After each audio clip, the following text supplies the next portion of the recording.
क्या देश में अब एलपीजी के बाद दूध भी महंगा होने वाला है?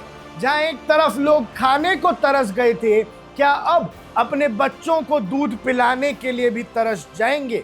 और इस बार असर सीधा हर घर की किचन पर पड़ेगा और देश में महंगाई की एक और बड़ी मार तो नहीं पड़ने वाली, जहां चाय से लेकर बच्चों के दूध तक सब कुछ प्रभावित हो सकता है। क्या है पूरी रिपोर्ट, आइए आपको इस वीडियो में बताते हैं।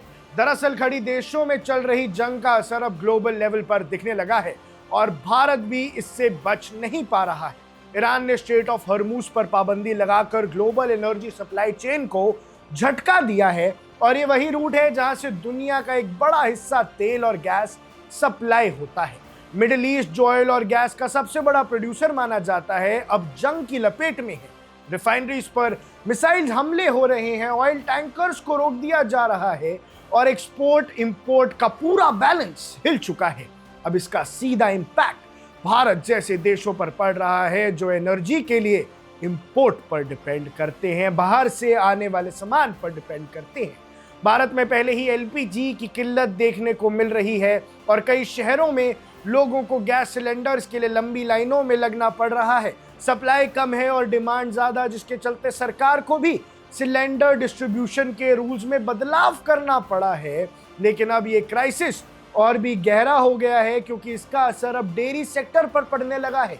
एलपीजी सिर्फ घर की रसोई के लिए नहीं बल्कि मिल्क प्रोसेसिंग प्लांट्स के लिए भी बहुत जरूरी होती है।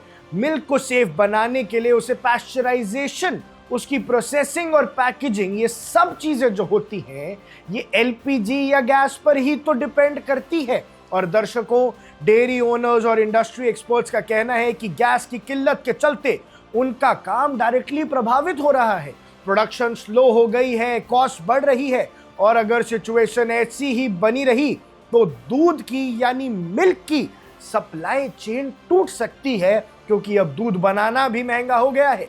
सबसे बड़ी चिंता की बात यह है कि अगर एलपीजी क्राइसिस जल्दी खत्म नहीं हुआ तो आने वाले 7 दिनों में ही दूध की सप्लाई रुकना तय है और मतलब ये भी है कि दूध की कीमतें तेजी से बढ़ जाएंगी या फिर मार्केट में दूध की किल्लत एक बार फिर देखने को मिलेगी। इसका सीधा असर आम आदमी पर पड़ेगा, घर का बजट बिगड़ेगा, डेली कंजम्पशन पर असर पड़ेगा और फूड इन्फ्लेशन और भी ज्यादा बढ़ सकता है। दूध से सिर्फ दूध की कीमतें नहीं बढ़ेंगी, दूध से दूध, दही, पनीर, जितने भी डेयरी प्रोडक्ट्स हैं सबकी कीमत बढ़ जाएगी, यानी एक आम आदमी की आम थाली महंगी हो जाएगी। अब ये सवाल उठता है कि क्या भारत इस एनर्जी क्राइसिस और डेयरी क्राइसिस के डबल झटके को संभाल भी पाएगा कि नहीं? क्या सरकार टाइम पर स्टेप्स लेकर सिचुएशन को कंट्रोल कर पाएगी या फिर आम जनता को एक और महंगाई के तूफान का सामना करना पड़ेगा? ये देखना अभी बाकी है क्योंकि दर्शकों, अगर आने वाले समय में दूध के प्राइसेस भी बढ़ जाते हैं तो ये जिंदगी एक आम इंसान के लिए बेहद मुश्किल हो जाएगी। आप देख रहे हैं वन इंडिया, मैं हूं आकुश Kaushik. Subscribe to One India and never miss an update. Download the One India app now.